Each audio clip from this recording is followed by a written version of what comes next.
Hoje você vai aprender sobre a estrutura da proteína e como funciona para ela existir aí e fazer as estruturas do corpo. Bom, se você não sabe o que é uma proteína, dá uma olhadinha na aula sobre as características principais aí da proteína para entender como ela é, como ela se forma e quais são as suas funções principais e depois volta aqui. Olha só, as proteínas, elas são formadas de aminoácidos. Esses aminoácidos, eles têm que se unir para poder formar essa estrutura grande que é a proteína. Os aminoácidos, eles são pecinhas muito pequenininhas, são moléculas muito pequenas, e eles precisam se formar, né, se juntar em grandes quantidades para formar, por exemplo, uma estrutura como a nossa pele, ou, por exemplo, como o nosso cabelo. Então, olha só, os aminoácidos, eles vão se conectar, eles vão se ligar por ligações peptídicas. Então, quando eu tenho mais de um aminoácido, ou seja, quando eu tenho uma ligaçãozinha ali entre dois, eu formo um peptídeo. Então, ele deixa de receber o nome de aminoácido, ele recebe o nome de peptídeo. Sendo assim, dependendo da quantidade de aminoácidos que eu tiver ali formando esses peptídeos, eu vou ter também uma classificação. Então, eu tenho, quando eu tiver 2 aminoácidos, eu vou ter um dipeptídeo. Di de 2, peptídeo, que é o nome dessa ligação, né, entre aminoácidos. Então, eu vou ter um dipeptídeo contendo 2 aminoácidos. Um tripeptídeo, quando eu tiver 3 aminoácidos. Um tetrapeptídeo, quando eu tiver 4 aminoácidos. Aí, do 4 ao 10, a gente vai ter um nome genérico chamado oligopeptídeo. Então, eu tenho de 4 para cima, ok? Então, tenho 5, 6, enfim, né? Até eu chegar lá à quantidade de 10 aminoácidos. Acima de 10 aminoácidos, a gente vai chamar de polipeptídeos. Então, a gente vai ter essa classificação falando de peptídeos. Lembrando, os peptídeos, então, são essa união entre os aminoácidos. Eles vão se unir novamente por ligações peptídicas. Por isso, né, vem o nome de peptídeo. Aí, acima de 10, eu vou ter uma cadeia longa, bastante peptídeos aí, muitos aminoácidos conectados. Aí eu vou formar uma proteína. Então, geralmente, as proteínas têm mais de 70 aminoácidos juntos. Então, imagina a quantidade de aminoácidos que eu vou ter. Por mais que eles sejam muito pequenos, mais de 70 significa que eles podem ter muitos, né? Então, eles vão formar uma estrutura muito grande. Essa estrutura muito grande não seria tão ideal assim, por exemplo, para formar uma estrutura de uma célula, para formar a membrana plasmática de uma célula. Porque senão ia ter uma coisa muito grande para uma coisa muito pequena. Isso não ia se encaixar, digamos assim, né? Então, essas estruturas, essas proteínas, elas vão ter que ter aí um arranjo diferente para eles poderem fazer tudo que a gente necessita dentro do nosso organismo. Então, olha só, eu vou ter a união, então, dessas proteínas formando como se fosse uma linha, um fio aí de várias pecinhas, vários aminoácidos unidos.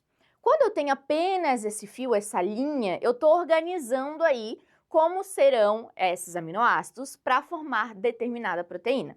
Lembrando que quem faz isso é uma organela chamada ribossomos, e ela está lá dentro das nossas células, beleza? Então, eu formei essa linha primária aqui para ter, então, essa estrutura de todos os aminoácidos que eu vou precisar para aquela proteína. Finalizei tudo que eu preciso, eu vou ter uma linha muito longa e ela não vai poder ficar daquela forma. Aí, essa proteína, ela começa a se enrolar para tentar diminuir o seu tamanho. Aí, ela vai formar outras partes, né, outras estruturas.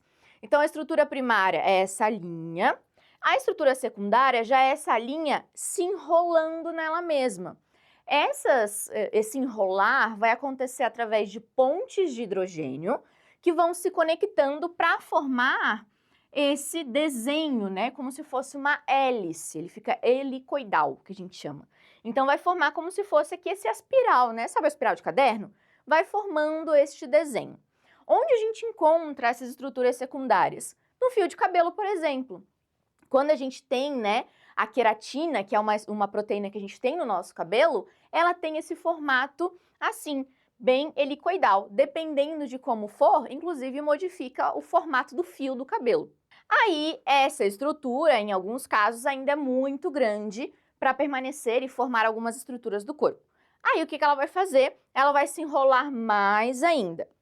Então, essa hélice aqui, ó, esse nosso espiral, ele vai se dobrar nele mesmo, formando diversos tipos de desenhos, mas nada mais são do que este aqui, todo apertadinho, todo enrolado, ok?